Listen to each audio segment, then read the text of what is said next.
You. In other news now, dozens came out to testify on a voter identification bill today. The proposal is to put a voter ID requirement on the ballot for Nebraska voters. Channel 8's Sarah Feely was there and breaks it down for us tonight. Sarah? For many, the debate today boiled down to just one thing: who's going to be impacted the most by this bill?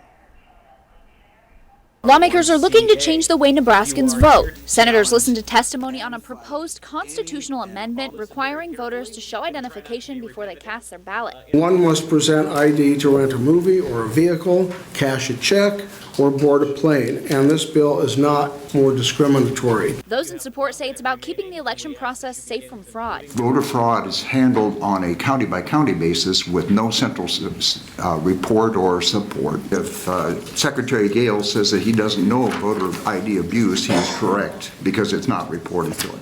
Those against say there's not a voter fraud problem in Nebraska, and for good reason. You are subject to a Class 4 felony, a fine of up to $10,000, 5 years imprisonment, or both. One woman speaks from experience. She's a bilingual poll worker in a primarily Hispanic community. In the 5 elections that I've worked, I have never had any issues with voter fraud or voter impersonation.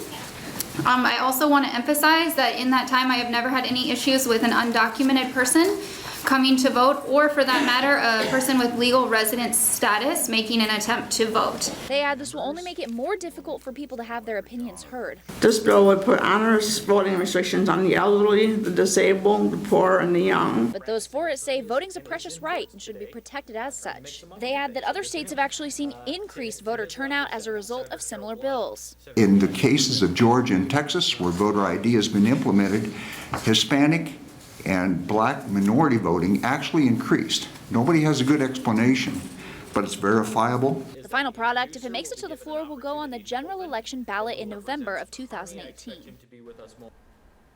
This bill does have a few more steps before you could see it on the ballot. The committee has to vote it to the floor, where all senators will get to have a say on it, and if it moves on past that, then you could see it in the election cycle.